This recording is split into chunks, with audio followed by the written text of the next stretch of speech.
को। रेखा जी, आपका बहुत बहुत स्वागत है हमारे इस चैनल पर। हाँ। आवाज आ रही है मेरी, रेखा जी? हाँ हाँ आ रही है। जी। तो रेखा जी, हम सब आपसे जानना चाहते हैं कि क्या कुछ आपके साथ हुआ। आप किस रिलीजन से या किस धर्म से पहले बिलोंग करती थी आप? मैं पहले हिंदू थी। हम्म। हाँ, फिर उन लोग ने धर्म मेरा चेंज करके मोमेडियन धर्म में शादी के टाइम पे मतलब मेरा धर्म चेंज कर दिया था और मुझे मोमेडियन धर्म में कर दिया था। तो ये कैसे, सिर्फ क्या एक हुआ था? साइन लेकर। कैसे शुरू हुई थी? कैसे शुरुआत हुई थी ये इस चीज की? ये चीज की शुरुआत हुई थी। एक लड़की थी, मेरी दोस्त थी, वो भी मोमेडियन ही थी। तो हम्म। उसने मेरी दोस्ती कराई थी एक दूसरे लड़के से। वो भी मोमेडियन ही था। तो हम्म। अच्छी हम लोग की फ्रेंडशिप हो गई थी, तो वो लड़के ने फिर ये जो अमीन नाम का जो लड़का है उससे मेरी फ्रेंडशिप करवाई। और अच्छा, ये ये तीनों। फ्रेंडशिप कहाँ हुई? ये स्कूल वाली दोस्त थी आपकी, कॉलेज वाली थी, ऑफिस वाली, नहीं, कहाँ? क्लासेस वाली फ्रेंड थी वो। अच्छा, क्लासेस हम वाली लोग फ्रेंड क्लासेस थी। में साथ में जाते थे। हाँ। और ये जो लड़का था अमीन, ये ये हाँ। भी क्लास में पढ़ता था या क्या था ये? नहीं नहीं, ये वो तो बाहर नहीं था। वो ऐसे ही फ्रेंडशिप करवाई करवाई थी वो लड़के ने। ओ- ओके। हाँ। ठीक है, फिर उसके बाद क्या हुआ? हाँ, तो भाई उससे फ्रेंडशिप करवाई तो वो फिर मतलब ऐसे ही फ्रेंड्स, हम लोग अच्छे खासे फ्रेंड बन गए। तो नॉर्मल बातचीत वगैरह होती थी, कॉल मैसेज वगैरह, जैसे मिलना, हम्म। जैसे फ्रेंड्स लोग मिलते हैं वैसे ही हुआ। फिर मैं हम्म। कंप्यूटर क्लास जाती थी मेरे मीरा रोड में। हम्म। तो वहां पर वो मेरे मतलब पीछे पीछे आता था और आगे पीछे मतलब घूमता रहता था कि मैं तेरे को लाइक करता हूँ वगैरह, ऐसा आगे पीछे घूमता रहता था। तो एक हम्म। दिन वो मेरे क्लासेस के बाहर आके उसने मेरे को प्रपोज किया कि आई लव यू करके उसने मेरे को प्रपोज किया। तो तभी ओके। मतलब मैंने उसको बोला कि मुझे ऐसा कुछ भी नहीं है, मैं एज अ फ्रेंड तेरे को मानती हूँ। तो उसने बोला कि नहीं, देख मतलब तेरे को हाँ बोलना ही पड़ेगा, मेरे को तू बहुत अच्छी लगती है, ऐसा वगैरह बोला। और हम्म। बोला कि देख तू हाँ नहीं बोलेगी मुझे तो मैं सुसाइड कर लूंगा, तेरे नाम पे सुसाइड नोट लिख के मैं मर जाऊंगा। और तभी वो छोटा सा मतलब तभी उसने जेब में से छोटा सा चाकू निकाला और अपने हाथ पे बस वो मारने जा रहा था। ऐसे हम्म। मतलब मेरे ओके। को डरा रहा था वो तो। हाँ, वो टाइम पे वो ऐसे मेरे को डरा रहा था कि वही देख तू मेरे को हाँ बोली वरना मैं मर जाऊंगा ऐसे। ओके। तो मैंने बोला कि हाँ ठीक है, ऐसा करके मैं तभी उसको ऐसे ही हाँ बोल के वहां से निकल गई। तो उसके थोड़े टाइम के बाद, थोड़े एक दो दिन के बाद में उसका फिर से फोन आया और मुझे उसने बोला कि तेरे को अभी भी मेरे पे भरोसा नहीं हो रहा है तो मैं तेरे को मेरे घर वालों से भी मिलवाता हूँ। तो ऐसे करके वो मुझे थोड़े दिन के बाद अपने घर वालों से भी मिलवाने के लिए उसके घर पे लेके गया वो। तो हम्म। वहां पे उसके मम्मी पापा और उसकी भाई की बेटी है, ऐसा करके उसने मेरे को मिलवाया था तभी उसके घर पे। ओके। हाँ, पर वो बाद में शादी के बाद में उसने मेरे को बोला कि वो जो लड़की वो उसी की लड़की है, उसकी ऑलरेडी पहले शादी हो गई है। उसने मेरे को ये चीज शादी के बाद बोली। अच्छा, शादीशुदा था वो? उसकी हो और गई उसने ये थी, हाँ। और उसकी और उसने बच्ची ये भी थी चीज बताया नहीं? 3 साल की।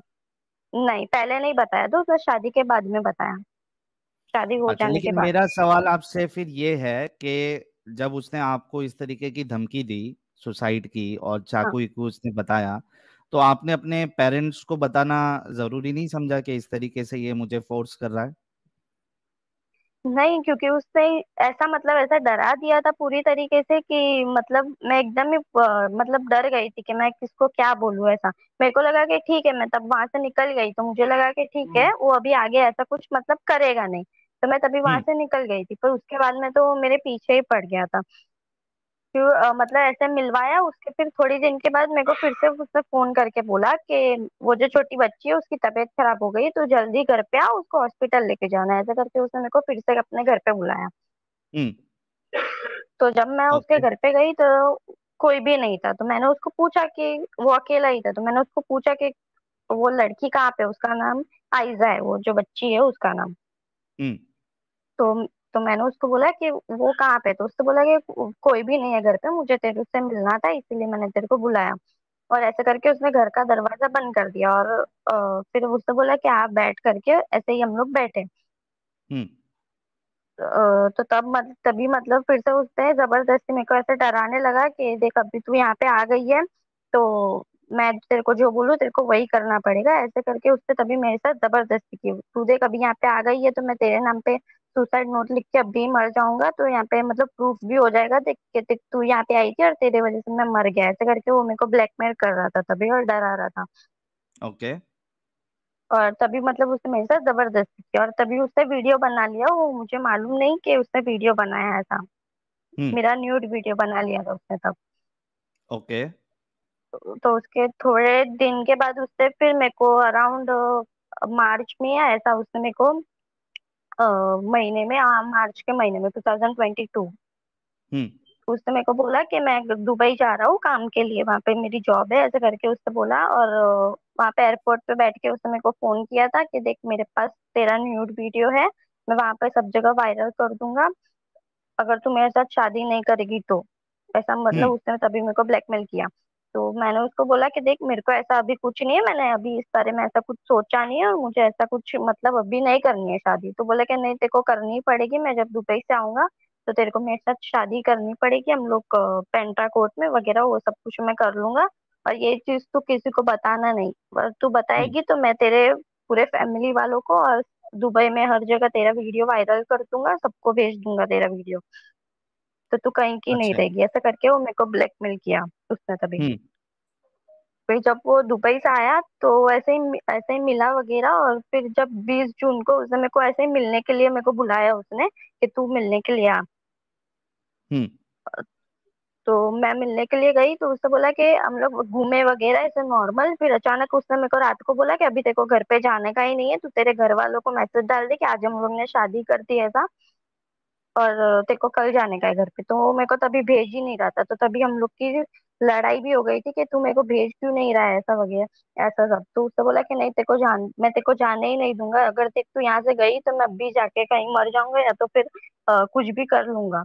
तो तभी भी मेरे हम्म। को डरा रहा था, और फिर वो बोला कि तेरे घर वालों को मैसेज डाल दे कि आज हम लोग ने शादी कर ली है ऐसा। पर वो दिन हम लोग ने शादी नहीं की थी, उसके नेक्स्ट डे शादी की थी। ओके। तो शादी करने ट्वेंटी के लिए वन क्या जून को करवाया था उसने और कहाँ लेके गया था आपको? हाँ। हाँ तो मतलब मेरे को बोला था कि हम लोग बांद्रा कोर्ट जा रहे, तो वो दिन तो मुझे उसने घर पे भेज जाने नहीं दिया, और फिर दूसरे दिन सुबह में मेरे को बोला कि हम लोग बांद्रा कोर्ट जा रहे हैं, ऐसा करके वो मेरे को यहाँ से लेके गया घर पे। हम लोग तो बाहर ही थे तभी, तो वहां पे लेके गया। तो हम लोग जब जा रहे थे तो उसके ही दो दोस्त मतलब दो लड़के आए, और वो आके मतलब बोले कि हम लोग को मस्जिद के तरफ से भेजा गया है आपके साथ चलने के लिए, मुझे ऐसा बोला। हम्म। और फिर दूसरे ने बोला कि मैं अभी आप हिंदू से मुसलमान बनने वाले हो तो आपको कैसा लग रहा है ऐसा, मुझे ऐसा पूछा। तो मुझे तभी कुछ मालूम नहीं था, तो मैं ऐसे शॉक में आ गई, तो मैंने उसको क्वेश्चन किया तो उसने टॉपिक चेंज कर दिया, तभी उसने मेरे को कुछ भी बोला नहीं। हाँ। फिर जब हम लोग बांद्रा पहुंचे तो डायरेक्ट मुझे बांद्रा कोर्ट नहीं, वो मेरे को एक काजी के पास में लेके गया, वहां पे से शॉप जैसा कुछ था, वहां पे वो मेरे को लेके गया। तो वहां पे उन्होंने निकाह पढ़वाया और मेरी साइन वगैरह ली, सब कुछ किया। तो उन्होंने फिर बोला कि अभी आप हिंदू से मोमेडियन हो मतलब मुसलमान हो गई हो, अभी आप रेखा रेखा से रहीमा हो गई हो, अब आप रेखा नहीं रहे, अभी आपको हम्म। जन्नत मिलेगी क्योंकि आपने आप मुसलमान बन गए हो इसलिए आपको जन्नत मिलेगी, आप काफिर नहीं रहे, ये सारी चीजें उन लोग मेरे को बोलने लगे। तो मैंने उनको पूछा कि ये सारी क्या है, तो बोले कि नहीं अभी तूने ये सब तेरा धर्म अभी चेंज हो गया है, अभी तू मुसलमान हो गई है। तो वो धर्म चेंज करने के लिए क्या आपको कलमा इल्मा पढ़ाया गया, और अगर हाँ तो किसने पढ़ाया वो कलमा? हाँ वो जो काजी थे उन्होंने ही कलमा पढ़ाया, और फिर वो जो उन लोग निकाह वो जो करवाते हैं, और फिर हम्म। वो 100 100 रुपए के 3 अलग अलग स्टैम्प पेपर में फिर उन लोग ने साइन ली, और फिर उसके बाद बोले कि अभी आपका धर्म चेंज हो गया। तो आपने वो इस तरीके। पेपर पढ़ना जरूरी नहीं समझा कि ये किस चीज पे मेरी साइन ले रहे हैं ये लोग? नहीं उन लोग पेपर पढ़ने के लिए दे ही नहीं रहे थे, बस उन लोग ने सिर्फ नीचे की तरफ साइन ले ली ऐसे ही पेज को करके, और मुझे उन लोग ने कुछ भी डॉक्यूमेंट्स पढ़ने के लिए नहीं दिए। और वो जो निकाहनामा था वो उर्दू में था, तो वो तो समझ में आएगा नहीं, वो सिर्फ दिया था पढ़ने के लिए, पर अब उर्दू में था तो मुझे क्या समझ में आएगा वो उसमें। हम्म। अच्छा, ये जब सारी चीजें चल रही थी, आपको कोर्ट लेके जाया गया, आपको डॉक्यूमेंट पे साइन करवाया गया, आपकी पहचान वाला कोई हाँ। नहीं था साथ में? नहीं नहीं, वो जो लड़के थे वो उसके ही दोस्त थे। वो भी मुझे बाद में पता चला कि वो उसके ही दोस्त थे। हम्म। मतलब मेरे और तरफ से कोई भी नहीं ये था, जो वो सारा कोई दो चीज विटनेस था। ये जो सारी चीज चल रही थी, आप उसके घर पे जा रही थी, फिर उसके बाद शादी करने चली गई, तो आपके घर वालों ने आपसे बात नहीं की कि किधर हो आप, या इस तरीके से आप क्यों कर रहे हो? नहीं, जब वो 20 तारीख को जब उन घर वालों को मैसेज डाला तभी घर वालों का फोन वगैरह सब कुछ आया था कि क्या है क्या, मतलब तो लड़के ने ही तभी बात की थी, अमीन ने ही, कि हम लोग ने शादी कर लिया आज, अभी वो मेरी पत्नी हो गई है, कि मैं अच्छा मतलब दुबई में अच्छा काम करता हूँ, मैं अच्छे से सब सेटल हूँ, हम लोग खुश है, ऐसे करके उससे ही बात की थी, तभी उसने मुझे बात करने नहीं दी थी अपने घर वालों से। ओके। फिर शादी करवा के किधर हाँ। लेके गया वो? वो फिर शादी करने के लिए वहां पे वो काजी के पास शादी की, उसके बाद हम लोग वो दिन बाहर ही थे, फिर वो नेक्स्ट डे अपने घर पे लेके गया था। हम्म। तो हम लोग जब उसके घर पे गए तो उसकी जो मम्मी है उसने बोला कि ये तू किस काफिर को घर पे लेके आ गया है, ऐसा उसको बोला। तो मैं इससे हम्म। शॉक हो गई क्योंकि उसकी मम्मी से उसने पहले ही मेरे को मिलवा दिया था, तो मतलब मैं जब शादी करके जैसे ही घर पे गई तो वहां पे सब लोग के एकदम अलग ही रूप थे, सब लोग मेरे को मैं कैसी लड़की हूँ, मतलब एकदम अलग ही नजरिए से मेरे को देख रहे थे उन लोग। और मेरे को फिर बोलते कि उसकी पहली बीवी उसके साथ कुछ भी नहीं कर पाई, तो तू क्या कर पाए करेगी उसके साथ में, मेरे को ऐसा बोला। हम्म। तो मैंने उसको पूछा कि पहली बीवी, तो तब जाके उसने मेरे को बताया कि ये जो मेरी पहले ऑलरेडी शादी हो गई है उसके साथ मेरा केस चालू है, और ये जो बच्ची है वो मेरी है। अच्छा। उसने तो तब वो मुझे बताया। पहली बीवी का आपको, जब आप उसके घर पे गए तब आपको पता चला, और वो पहली बीवी के साथ तलाक हो हाँ। चुका था या उसका, या नहीं हुआ था? न- नहीं हुआ था उसके साथ में, केस चालू था अभी तक, तब नहीं हुआ था तलाक। और वो पहली उसके बीवी दो कहाँ तीन रहती है महीने के उसकी? बाद में वो खारघर साइड रहती है। आई- वो बाद ओके। में मेरे को सब पेपर वगैरह सब मिले थे, सब मैंने सब कुछ देखा। हम्म। और पहले मुझे झूठ बोला था कि उसकी भाई की बेटी है ऐसा। अच्छा। तो ये हाँ, जब वो आपको बच्ची भी ये 3 साल की चीजें है। पता चली, तो क्या मतलब आपके माइंड में क्या चल रहा था? मतलब कि ये सारी चीजें, मैं तो एकदम शॉक में ही चली गई थी कि ये सब क्या हो रहा है, ये सारी क्या चीजें मतलब हो रही है। तो मैंने सामने क्वेश्चन किया तो उन लोग ने उसका डायरेक्ट मारना चालू कर दिया, गाली गलौज करना चालू कर दिया, मतलब चुप ही करवा दिया मेरे को एकदम से कि तेरे को कुछ हम्म। बोलने का नहीं है। मतलब उन लोग की एक अलग ही साइड दिखी मेरे को अचानक से, अच्छा। जो उसे उसकी पहले मैंने कभी देखी नहीं थी। बाद में मतलब थोड़ा बाद में मैं बीमार पड़ गई, थोड़े दिन के बाद में बीमार पड़ गई, तो उसकी मम्मी वगैरह वो काजी मौलाना को घर पे बुलाते थे और वो तावीज पहनाते थे, फिर उर्दू में उन लोग कुछ बोल के अपने बॉडी पे पूरा फूकते हैं वैसा कुछ करते थे, फिर पानी में उर्दू में कुछ लिख के वो पानी पीने के लिए बोलते थे, तो ये सारी कहाँ चीजें से उन लोग मौलाना बोलते को थे। फिर बुलाते मेरे थे ये लोग? वो ऐसा कुछ मौलाना कहाँ से बुलाते थे वो मुझे नहीं पता है, पर वो आते थे घर पे, 3 4 बार घर पे आए। फिर मेरे को उत्तन साइड में एक दरगाह है बालिशा पीर करके, मेरे को वहां पे भी लेके गए उन लोग 4 से 5 बार। तो हम्म। वहां पर भी ये सारी चीजें करवाते हैं उन लोग, और बोलते कि आपको गाय का गोश्त खाना पड़ेगा तो आप अच्छे हो जाओगे, वरना आपको ठीक ही नहीं होगा कभी, ये चिकन खाना पड़ेगा, गोश्त खाना पड़ेगा। तो ये सारी चीजें फिर उन लोग उसके बाद से उन लोग मेरे को जबरदस्ती खिलाने लगे, मार मार के खिलाने लगे उन लोग, वो और उसकी माँ, जो अमीन है वो और उसकी माँ, दोनों जन। अच्छा। हम्म।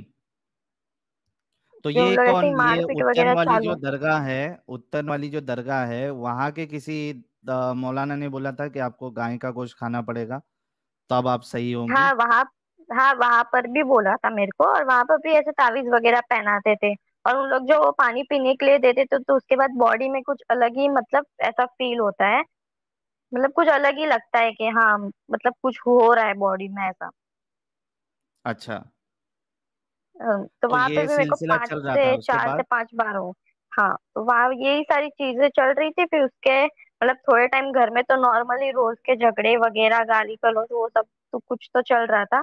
फिर थोड़े महीने के बाद में वो जो लड़का है वो गांजा वगैरह वो सब कुछ जितने भी नशे है वो सारे सब कुछ बेचता है। बाद में मेरे को पता चला कि वो दुबई में भी कुछ जॉब वगैरह कुछ करता नहीं था, कुछ कमाता नहीं है, मतलब घर पे ही रहता था। ये गांजा वगैरह जितने भी नशे है वो सब कुछ बेचता था, वो खुद भी करता था। वो बेच के वो घर में पैसा देता था।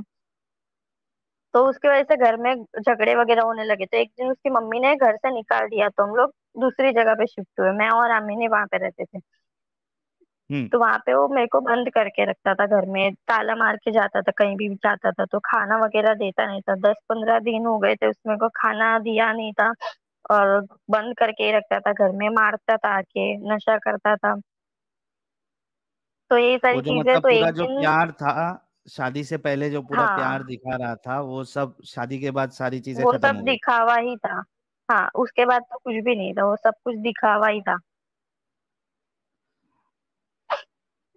मतलब पूरी तरीके से मतलब सब मिल के ऐसे फंसाया रहता ना, बस वो वही सब कुछ मेरे को समझ में आ रहा था धीरे धीरे। उसने अपने बारे में जो भी चीज बोली थी हर एक चीज झूठ थी।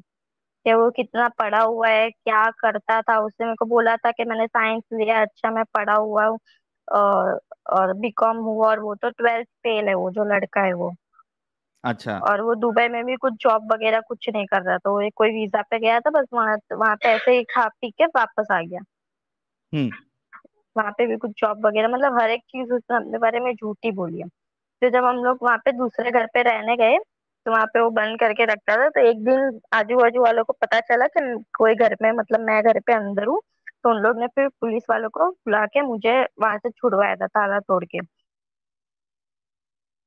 ये जो आपको तो घर पे जब मैं बंद करके रखता था, वो मारपीट करता था, तो आपके पास हाँ, मोबाइल नहीं था? आपने अपने घर वालों को नहीं बताया कि ये मेरे नहीं, साथ वो ऐसा मेरे ऐसा को हो रहा है? मोबाइल देता ही नहीं था, वो मेरे को मोबाइल देता ही नहीं था, किसी से कांटेक्ट करने ही नहीं देता था कि मैं किसी को कुछ बोलूं। और ऑलरेडी उसने मेरे को इतना डरा के और ऐसे रखा था और बंद करके रखा था, तो मैं उस तभी तो पूरी ऐसे डिप्रेशन में ही चली गई थी। तो जब वहां से पुलिस वालों ने छुड़वा के जब मेरे को मेरे घर पे लाया था, तो मैं मेरे घर पे थी तभी। 10-15-20 दिन ऐसा कुछ मैं मेरे घर पे रही रहूंगी। ओके, तो फिर? मेरे घर पे भी तभी वो आता था, कॉल वगैरह करता था मेरे घर वालों को, और मेरे घर पे आता जाता रहता था। फिर एक दिन उसको जब पता चला कि मैं घर पे अकेली हूँ, तो आके वो मतलब मेरे को तभी आया, एक दो दोस्त को लेके अपने, और मेरे को मतलब डराने लगा, और वो वीडियो बता रहा था कि देख तेरा ये वीडियो मैं वायरल कर दूंगा, अभी देख तेरे को तेरे भाई को भेज भेज रहा हूँ, मतलब मैं तो मेरे साथ नहीं चली तो। और वो चाकू भी लेके आया था, और उसके वो दो दोस्त थे उन लोग के पास भी था, तो उन लोग ऐसे मेरे को डरा के फिर से अपने साथ में उसके घर पे लेके गए हूँ, मेरे घर से। तो यार, ये इतना सब हो रहा था, और आपके घर वाले, मतलब जब आपको पुलिस ने छुड़ाया वहां से, पड़ोसियों ने जब पुलिस को बुलाया, ताला हाँ, तोड़ के आपको, मेरे ख्याल से वो वीडियो भी आपका वायरल हुआ था जिसमें हाँ, आ, वायरल हुआ था तभी वो वीडियो। हाँ, पुलिस वाले वो घर। ताला तोड़ रहे हैं। जी। तो आपके घर वालों के पास जब आप गई, और आपके घर वालों को तो जाहिर सी बात है आपने सारी चीजें बताई होगी, तो उन्होंने कोई एक्शन लेना मुनासिब नहीं समझा? नहीं, तभी मतलब मैं एकदम ही डिप्रेशन में गई थी, तभी मैं किसी से बातचीत वगैरह कुछ भी, क्योंकि वो बंद करके रखता था ना, तो मैं मेंटली पूरी डिस्टर्ब थी, और फिजिकली भी उसने मेरे को तभी इतना मतलब मारा हुआ था कि मतलब एकदम ही फुल मैं डिप्रेशन में ही थी तभी वो टाइम पे पूरा मैं। तो तभी मैंने बहुत मतलब ये सारी चीजें बोली नहीं थी घर पे, क्योंकि उसके पास अभी भी वीडियो था ना मेरा, तो उसके वजह से वो मेरे को ब्लैकमेल वगैरह करता था, तो मैं पूरी तरीके से डरी हुई थी। अच्छा दोस्तों, ये जो इनका निकाहनामा जो बनाया गया, ये आप लोगों के सामने, स्क्रीन के सामने, ये है काजी मुफ्ती इस्माइल और काजी शहर एंड शारा, मुंबई। ये मुंबई का है, और इसमें आपको डेट ऑफ निकाह 21 जून 2022 को इनका निकाह किया गया, और उसके बाद फिर निकाह बांद्रा में हुआ। ये सारी डिटेल्स इसमें मौजूद है। और ये वो लड़का है जिसके साथ इनका निकाह किया गया। ये देखिए, ये बाकायदा पूरा सिग्नेचर लेकर, विटनेस के साथ, ये पूरा खेल रचा गया है। ये देखिए, ये स्क्रीन पे आप लोगों के सामने है। बिल्कुल रिसेंट सा केस है। और आप सोचिए कि एक इंसान जो है इतने सारे वादे करता है, प्यार दिखाता है, फंसाता है। अब मैं तो गलती तो रेखा जी की भी है कि उनको इनकी बातों पे आना नहीं चाहिए था, लेकिन वो उनको धमकियां भी दे रहा था। तो अब जो सिचुएशन में होता है वही समझ सकता है कि भाई। और फिर एक आप सोचिए कि एक लड़की जो अभी ज्यादा मैच्योर भी नहीं हुई है, क्लासेस जा रही है, तो इतना तो उसका दिमाग चलता नहीं है, और उसको कोई इस तरीके से चाकू निकाल कर डराना देना। तो बहुत से लोग डर जाते हैं और ऐसे लोगों की बातों में आ जाते हैं। और उसके बाद जब एक बार आपको एक्सेस मिल जाता है, उसने शादी कर ली किसी तरीके से, इनका रिलीजन चेंज करवा के, उसके बाद असल हकीकत जो है वो सामने आई है। एक मूवी कुछ अभी और ही बनी थी, होती। दी कन्वर्जन नाम से। मैंने पिछले बार कहा था कि आप लोग जरूर देखिएगा, पहले फ्री में उन्होंने अपलोड किया था वो मूवी। ये जो स्टोरी बता रही है सेम टू सेम ऐसी ही कहानी आपको उस मूवी में भी मिलेगी। तो वो सिर्फ मूवी नहीं है, ये रियल इंसिडेंट भी ऐसे ही होते हैं। लोग इसी तरीके से इनकी बातों में आ जाते हैं और इनकी जिंदगी खराब हो जाती है। अब सोचिए आप लोग कि वो तो उसको इनको दरगाह लेके जाया जा रहा है, वहां पे झाड़ फूक किया जा रहा है, यहाँ पे उनको कहा जा रहा है कि आप जो है वो अ, गाय का मांस आप खाएं तो आपकी तबीयत सही हो जाएगी। घर पे बंद करके रखा जा रहा है, ताला मार के जा रहा है इंसान, फोन का एक्सेस नहीं है इनके पास। तो ये जितने लोग जितनी लड़कियां जो कॉलेज में जाती हैं और उसके बाद उनको इस तरीके का प्यार दिखाया जाता है, फिर उनकी सोच ये हो जाती है कि भाई मेरा अब्दुल ऐसा नहीं है। कई सारी लड़कियां, मेरा अब्दुल ऐसा नहीं है, वो पहले उनकी सोच होती है।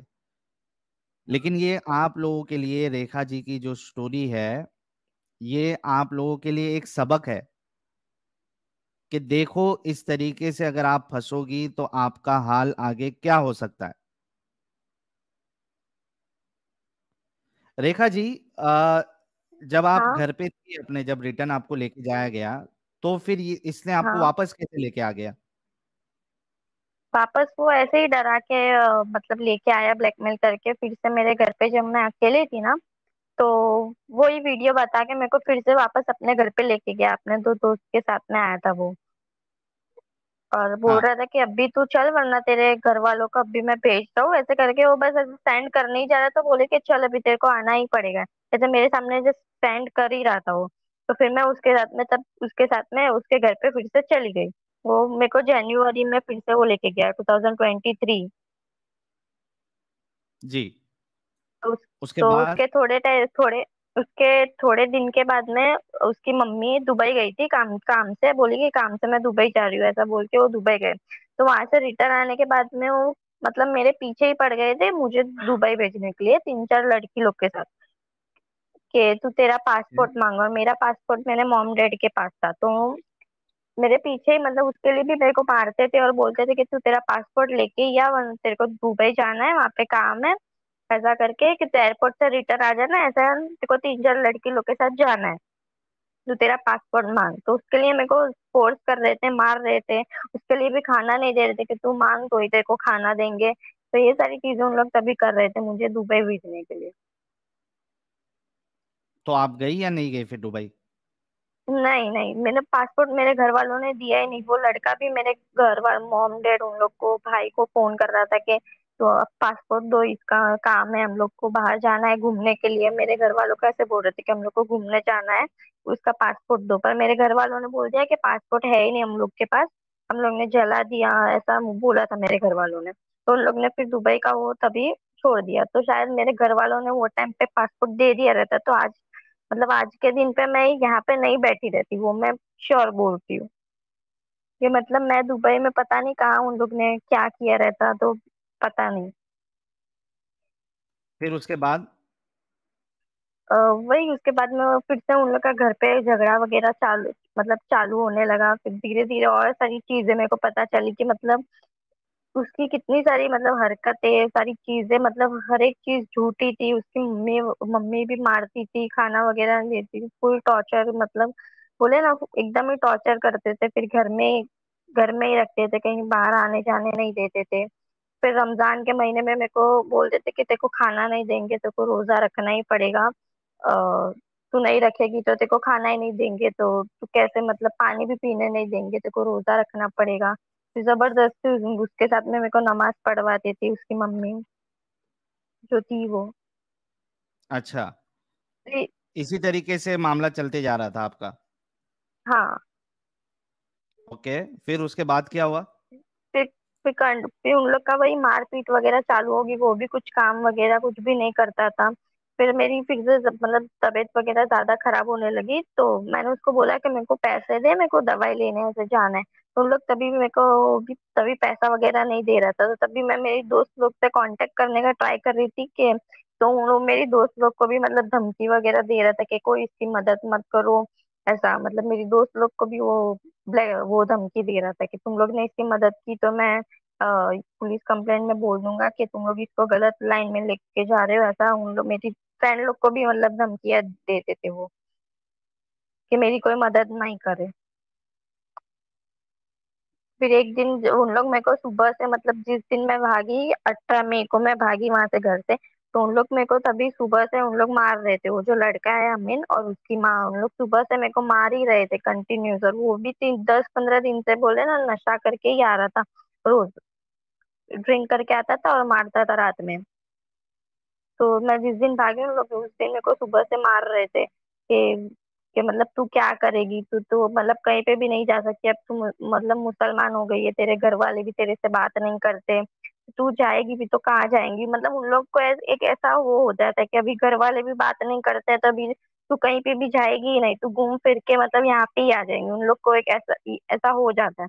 तो मैंने बोला कि कुछ नहीं, मैं मर जाऊंगी तो भी चलेगा, पर यहाँ पे तो मेरे को रहना ही नहीं है। तो उन लोग तभी मेरे को जाने ही नहीं दे देते घर से बाहर। फिर भी मैं अपनी मतलब जान बचा के भाग के मैं डायरेक्ट पुलिस स्टेशन में एफआईआर लिखने के लिए गई।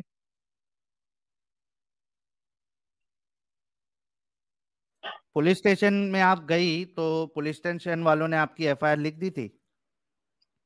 नहीं, तभी मैं तभी सिर्फ एनसी एनसी लिख के फिर मैं घर पे आ गई थी मेरे।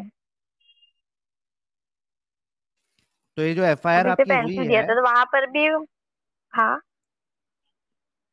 आप जब फर्स्ट टाइम गई तो उन्होंने खाली एनसी लिखा, एफआईआर नहीं ली उन्होंने? हाँ। नहीं, ठीक है पहले सिर्फ एनसी लिखी थी। बाद में मतलब 1-2 महीने के बाद में फिर एफआईआर लिखने के लिए गए थे, 1 महीने के बाद। हम्म। क्योंकि वो लड़का और मेरे को भी, मैं भी उसके बाद भी मेरे घर पे नहीं थी, मेरे चाचा के घर पे रखा गया था, क्योंकि वो लड़का यहाँ पे घर पे आ रहा था देखने के लिए और कॉल वगैरह करता था मेरे भाई लोग को फिर से। तो मेरे को फिर से यहाँ से ना लेके जाए, तो उस डर से फिर मैं चाचा के घर पे रुकी थी। ओके, तो ये तो उन लोग एफआईआर ऐसे मत। आप 1 महीने के बाद पुलिस स्टेशन गई एफआईआर लिखवाने के लिए, हाँ।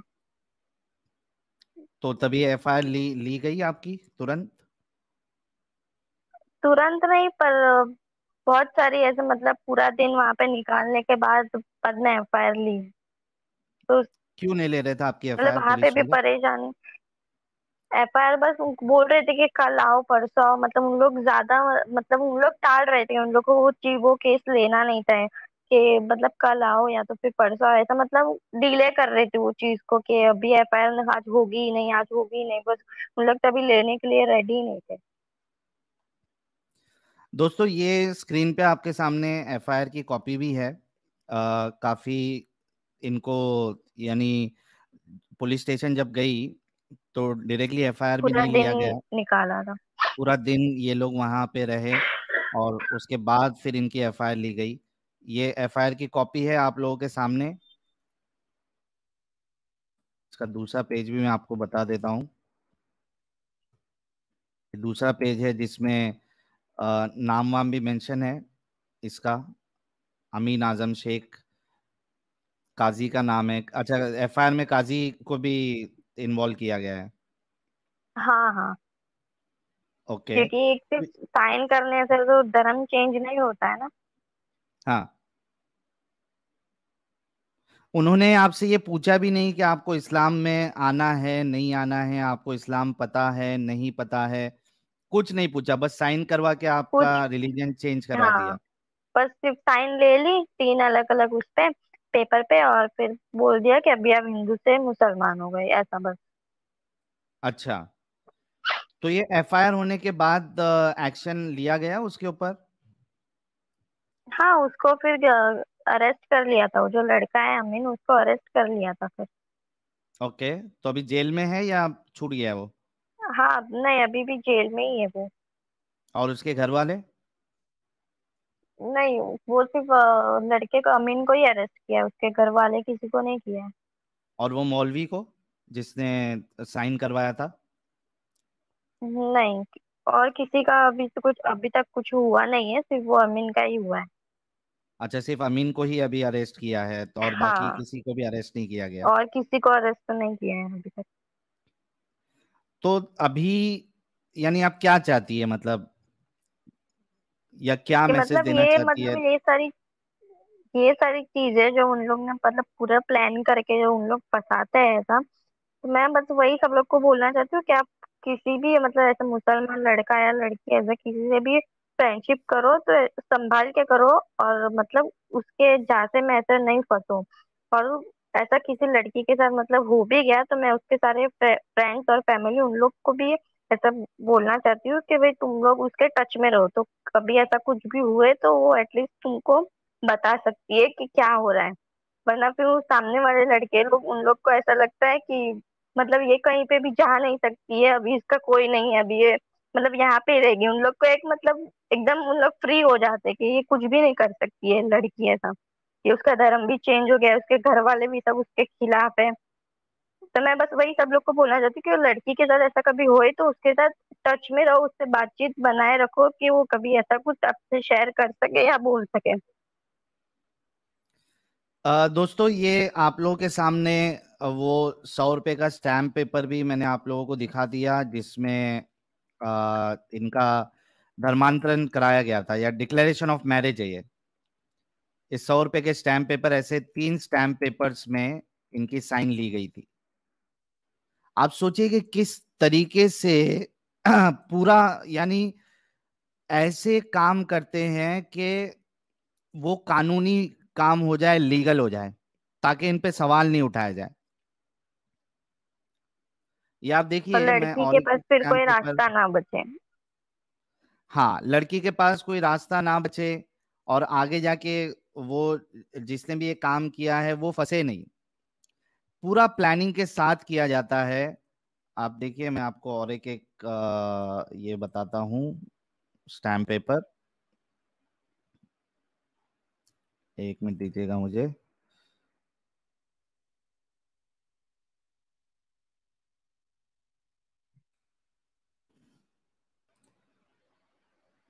ये आ क्यों नहीं रहा स्टैम्प पेपर, एक मिनट रुको।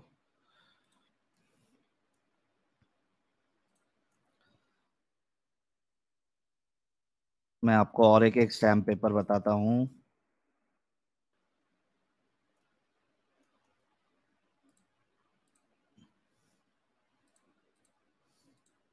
ये देखिए, ये और एक एक एफिडेविट है, 100 रुपए का स्टैम्प पेपर है। इस पे ये काजी का नाम भी है, काजी मुफ्ती इस्माइल। ये इस तरीके से पूरा का पूरा जो है, इसको एक लीगल रूप दिया जाता है ताकि फंसे नहीं। अब उसमें आ जाती है लड़की की साइन। अब वो बोलेगा कि भाई ये तो लड़की ने अपनी मर्जी से किया है। तो ये एक, रेखा जी के साथ जो हुआ है, वो एक सबक है कई सारे लोगों के लिए, कि आपने इन चीजों में कभी नहीं फंसना है। ये लव जिहाद और प्यार में आ जाना किसी के, क्योंकि वो बहुत अच्छा आपको बन के दिखा रहा है, फिर आपको, आपका जो है रिलीजन चेंज करवा रहा है, आपके साथ शादी कर रहा है, उसके बाद क्या हाल होता है। रेखा जी एक जिंदा मिसाल है। वो तो एक अच्छा हुआ कि रेखा जी ने थोड़ी हिम्मत दिखाई, और वो वहां से भाग निकली। वरना जो बाकी हम केसेस सुनते हैं जिसमें लड़की जो है वो फ्रीजर में मिलती है या फिर सूटकेस में मिलती है, कम से कम रेखा जी के साथ ऐसा नहीं हुआ। रेखा जी, क्या आपको लगता है कि अगर आप नहीं वहां से भागती तो आपको भी मार दिया जाता? हाँ हाँ। हाँ, वो तो वो दिन पे वहां से मेरे को भागना नहीं मिलता तो दूसरे दिन बॉडी ही मिलती थी। वो मैं श्योर बोलती हूँ, गारंटी से बोलती हूँ मैं, आपके जो कि घर वो वाले दिन हैं, भागने नहीं क्या वो? मिलता तो। जी, जी, कंप्लीट करिए आप अपनी बात। हाँ, वही वो दिन घर पे से भागने वहां से नहीं मिलता तो मैं मतलब उन लोग मार ही डालते थे, क्योंकि वो दिन उसके हाथ में जो भी चीज आ रही थी वो चीज से कम मार ही रहे थे, मतलब उन लोग कंटिन्यूज मार रहे थे। हाथ तो उन लोग का रुक ही नहीं रहा था। आ, मेरा सवाल आपसे ये है कि आपके माँ बाप अभी आपको सपोर्ट कर रहे हैं? हाँ, कर रहे हो तो मैं वहां से भाग कर आई तब से कर ही रहे हैं।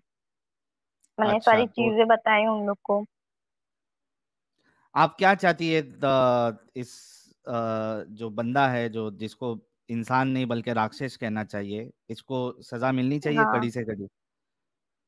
कड़ी से कड़ी सजा मिलनी चाहिए, क्योंकि ये मतलब, और तो वो जो पहली उसकी बीवी थी वो भी अपनी बच्ची को छोड़ के चली गई, तो सोचो उसको भी वैसा ही टॉर्चर किया रहेगा, उसको भी वैसा ही किया रहेगा कि वो एक अपनी खुद की बच्ची को छोड़ के चली गई, वरना ऐसे किसी का दिल नहीं होता है, तो वो भी उसको भी उस हद तक टॉर्चर किया रहेगा ना, कि वो अपनी बच्ची जी, को छोड़ के चली गई। और अब मेरे को भी वहां से भागने नहीं मिलता तो शायद मेरे को भी मार ही डालते थे वो दिन वो लोग। जी, तो उन लोग ये सारी पूरी प्लानिंग से ऐसा करते हैं कि मतलब कोई भी आसानी से मतलब फंस जाए। बिल्कुल सही कहा आपने, बिल्कुल सही कहा। और मुझे तो ये अफसोस यानी बड़ा अजीब लग रहा है कि ये तो राक्षस था ही था, लेकिन जो इसके घर वाले थे, उसकी माँ थी, वो भी वैसी ही थी, बेटे के जैसी। वैसी ही थी। हम्म। उनको भी सजा मिलनी चाहिए। हाँ, उनको भी मिलनी चाहिए, क्योंकि उसने जितना मेरे को परेशान किया है, जितना टॉर्चर किया है, उतना ही उसकी माँ ने भी टॉर्चर किया है। तो उसकी उसकी माँ जो है उसको भी अरेस्ट करना ही चाहिए, उसको भी सजा मिलनी चाहिए। बिल्कुल मिलनी चाहिए। मैं तो अपील करूंगा, जो महाराष्ट्र गवर्नमेंट है वो इस मुद्दे पे खास यानी इसको पर्सनली देखे, ताकि दूसरों के साथ इस तरीके का मामला ना हो। जो भी पुलिस अथॉरिटी है उनको भी चाहिए कि वो रेखा जी को इंसाफ दिलाएं। सिर्फ उस लड़के को नहीं बल्कि बल्कि उसके घर वालों को भी सजा मिलनी चाहिए, उस काजी को भी सजा मिलनी चाहिए। और वो जहाँ पे जो उत्तन की जो दरगाह है, जहाँ पे कहा गया था इनसे कि आपको गाय का मांस खाना पड़ेगा, उस मौलवी को भी सजा मिलनी चाहिए। और इसके साथ साथ ये जो इनकी जो दोस्त थी जिन्होंने दोस्ती कराई थी, जो बिल्कुल स्टार्ट रहा है, उसको भी सजा मिलनी चाहिए। हर एक को सजा मिलनी चाहिए, ताकि दूसरे लोगों के साथ ये इस तरीके की हरकत करने का ना सोचे, ना इनकी हिम्मत हो। हम्म। तो रेखा जी, और कुछ आप कहना चाहेंगी? हाँ, तो मैं बस वही सब लड़कियों से वही बोलना चाहती हूँ कि मतलब आप डरो मत, खुल के एक बार सामने आओ, फिर देखो कि आपके साथ आपकी मदद करने के लिए बहुत सारे लोग खड़े हैं। जी, आप जब तक इन लोग के सामने मतलब कुछ बोलते नहीं है तो फिर कुछ करते नहीं, तो उन लोग को लगता है कि मतलब हम लोग के सामने कुछ कोई कोई भी नहीं कर सकता है। कोई पुलिस वाला भी हम लोग के सामने मतलब कुछ नहीं कर सकता है, मतलब उन लोग की हिम्मत और बढ़ जाती है ऐसा करने से, हम लोग के चुप रहने से। तो मैं बस वही बोल बोल रही हूँ कि आप किसी के साथ ऐसा हो रहा है या तो फिर आपको पता है तो आप बोल खुल के आओ सामने, डरो मत। आपका साथ देने बिल्कुल वाले बहुत सारे जन हैं। नहीं, ये तो उन लोगों के बारे में हो गया जो ऑलरेडी फंस चुकी है। सवाल तो यानी असल बात तो ये है, इंपॉर्टेंट ये है कि कोई लड़की इस चक्कर में फंसे ही ना। सबसे पहली चीज तो वही है ना। ये तो आप बता रही है कि जो जिसके साथ हो हाँ। गया वो बाहर आए, वो हिम्मत दिखाए, लेकिन वहां तक हम्म। मामले को लेके जाना ही क्यों है? सबसे पहली बात तो लड़कियों को इन चक्कर में फंसना ही नहीं चाहिए। फंसना ही नहीं चाहिए। ऐसा कोई दोस्ती भी कराए तो मैं तो बोलूंगी कि ऐसे कोई मॉमेडियन लड़का लड़की किसी के साथ दोस्ती ना करो, और दोस्ती उससे हो भी जाए तो इतना भी मतलब आगे नहीं जाओ। उन लोग कोई ब्लैकमेल करे भी तो एटलीस्ट आप किसी ना किसी को बोलो कि मेरे को ये ब्लैकमेल कर रहा है या मेरे को ऐसा कर रहा है। अब किसी को बोलोगे तो उस चीज में आप फंसोगे नहीं, आपके लिए वो चीज आसान रहेगी, और वो सामने वाले को भी मतलब थोड़ा डर रहेगा कि नहीं इसने इसको बता दिया, मतलब वो ब्लैकमेल करने का कभी सोचेगा भी नहीं। और और पहली बात तो किसी से ऐसे ऐसे फ्रेंडशिप करो ही नहीं जो मोमेडियन हो, क्योंकि इन लोग सब लोग मिले हुए ही रहते हैं, एक दूसरे का धर्म चेंज करने के लिए ही उन लोग बैठे रहते हैं कि कोई आए और हम लोग उसका धर्म चेंज करें। बिल्कुल। इसमें और एक चीज मुझे ये कहना है कि रेखा जी, अगर आपको ये पूरा जो इंसिडेंट हुआ उसके पहले अगर आपको ये चीजें बताई जाती जिस तरीके से आप बता रही है, हाँ, लेकिन उससे पहले सवाल ये भी उठता है कि आप सोशल मीडिया तो यूज करती होंगी, फेसबुक और ये हाँ। यूट्यूब यूट्यूब, क्योंकि यस यस। रिसेंटली रिसेंटली ये सारा मामला हुआ है। तो कभी आपने कोई लव जिहाद वाला केस न्यूज में नहीं देखा था कि कई सारी लड़कियों के साथ लव जिहाद हुआ है, उनको मार दिया गया, ये आपने कभी नहीं देखा था वीडियो वीडियो? नहीं, पहले नहीं देखा था, और फिर जब उसके साथ मतलब ये मैरिज हो गया उसके बाद मैं जब मेरे को थोड़ी देर मतलब ऐसा फोन मिलता था तभी मेरे को ये सारी थोड़ी थोड़ी न्यूज़ें जो सब अभी अभी जो है बहुत ज्यादा हुई है वो सारी बाद में मेरे को पता चली कि ऐसा ऐसा हो रहा है, तो और फिर मेरे अंदर वो आया कि नहीं, मतलब मैं यहाँ पे रहूंगी तो मेरे साथ भी यही हाल होने वाला है कि मेरे को मार के फेंक देंगे। ये सारी चीजें सब बाद में धीरे धीरे पता चली, क्योंकि वो पहले मेरे को किसी फोन वगैरह कुछ देता ही नहीं था, तो मैं उस मतलब मेरे को आइडिया ही नहीं थी ये सारी चीजों में। अच्छा, मेरा एक सवाल फिर आपसे ये है, आपने कहा कि आपको नहीं पता था ये सारी चीजें, आपने कोई केस नहीं देखा। मेरा सवाल आपसे ये है कि अगर आपको पता होता, अगर इस तरीके का चैनल जहाँ पे इस्लाम हकीकत में क्या है वो आपके सामने आती और इस तरीके के केसेस जो लोगों के साथ हुए हैं वो अगर आपके सामने आते, कोई आपको बता देता, तो क्या उसके बाद फिर आप इस जंजाल में पड़ती? नहीं, बिल्कुल भी नहीं पड़ती, मैं पहले ही अलर्ट हो जाती, पहले ही मतलब ये सारी चीज होती ही नहीं, ये मेरा जो इतना मेरे इतना साल खराब हुआ वो साल खराब होता ही नहीं। बहुत सारी चीजें मतलब इसमें जाती है, वो लड़के की तो कुछ भी नहीं, उसको तो कुछ भी फर्क नहीं पड़ता है उन लोग को कि एक आएगी दूसरी जाएगी, उन लोग को तो कितने भी शादी कर ले उन लोग को कोई फर्क नहीं पड़ता है। तो क्या पहले मतलब आपके किसी ने अलर्ट किया रहता तो शायद ये सारी जी जी, चीजें नहीं होती। बिल्कुल। क्या आपके घर वालों ने आपको, जो आपका धर्म था, हिंदुइज्म या सनातन, क्या हाँ। उसकी पाठ कभी अच्छे से पढ़ाया था कि आपका रिलीजन क्या है, क्या कहता है, क्या क्या चीजें उसमें आपको कभी उन्होंने डिटेल में बताया नहीं था आपका रिलीजन? पहले डिटेल में मेरे को सब सब कुछ नहीं पता था, फिर धीरे धीरे सारी चीजें, मैं अभी यहाँ पर आई हूँ तो पर फिर अभी धीरे धीरे सारी चीजें भी मैं देख रही हूँ, पढ़ रही हूँ। पहले अच्छा, नहीं पता था, एकदम तो डिटेल में नहीं पता था। ठीक है। और ना ही आपके घर वालों ने कभी ये सीख आपको दी कि यार बेटा, जब आप कॉलेज में जाओ या ट्यूशन में जाओ या क्लासेस में जाओ तो कोई भी मोमिन इस तरीके से आपको अप्रोच करे तो आपने अपने आप को संभालना है, इनकी चक्कर में नहीं पड़ना है, ये आपके माँ बाप ने कभी आपको बताया भी नहीं? नहीं पता है, क्योंकि अभी उन लोग को भी नहीं पता था कि ऐसा मतलब होता भी है या नहीं होता है। जब अभी ये सारी चीजें होने लगी रियल में, अब जब हुई तब सबको पता चल रहा है कि नहीं ऐसा भी होता है, और इतने मतलब ऐसे भी लोग होते हैं कि इतने हद तक जाए उन लोग। अच्छा दोस्तों, आप समझने की कोशिश करिए कि मैं ये सवाल क्यों कर रहा हूं रेखा जी से। मैं ये सवाल इस वजह से कर रहा हूं क्योंकि जितने लोग आप लोग देख रहे हैं, आपको पता है कि इस तरीके की बातें होती है, इस तरीके से लोग जो है वो धोखा देते हैं और किसी की जिंदगी खराब कर देते हैं। लेकिन आप सोचो कि रेखा जैसी लाखों में लड़कियां हैं, करोड़ों में हैं, जिनको ये सारी चीजें नहीं पता है, वो कितना ज्यादा, यानी क्या कहते हैं उसको,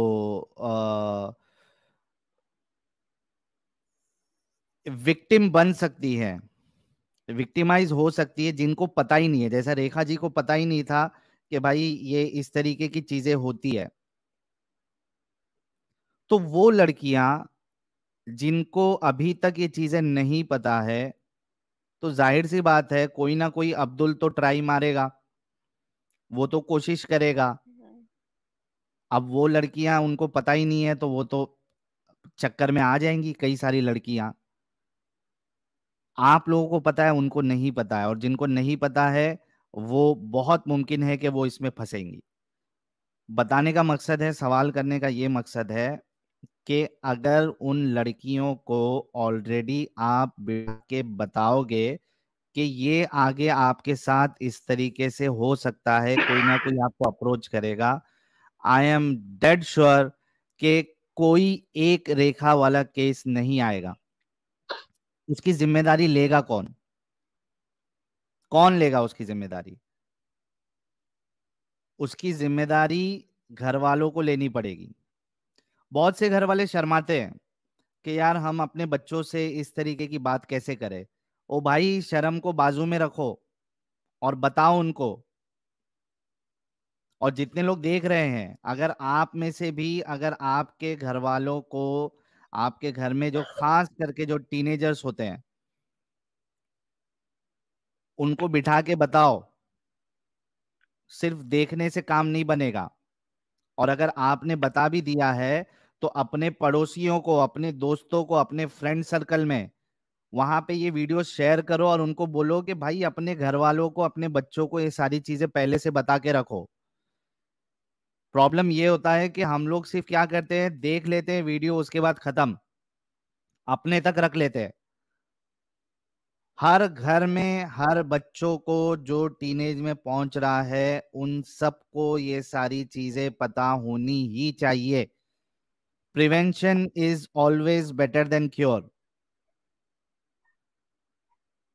बाद में ये सब, आप पुलिस चौकी में जा रहे हो, इतनी इनकी जो 2-3 साल की जो जिंदगी है, और जितना टॉर्चर इन्होंने सहा है, जितना तकलीफ इन्होंने सहा है, ये वापस तो नहीं आएगी।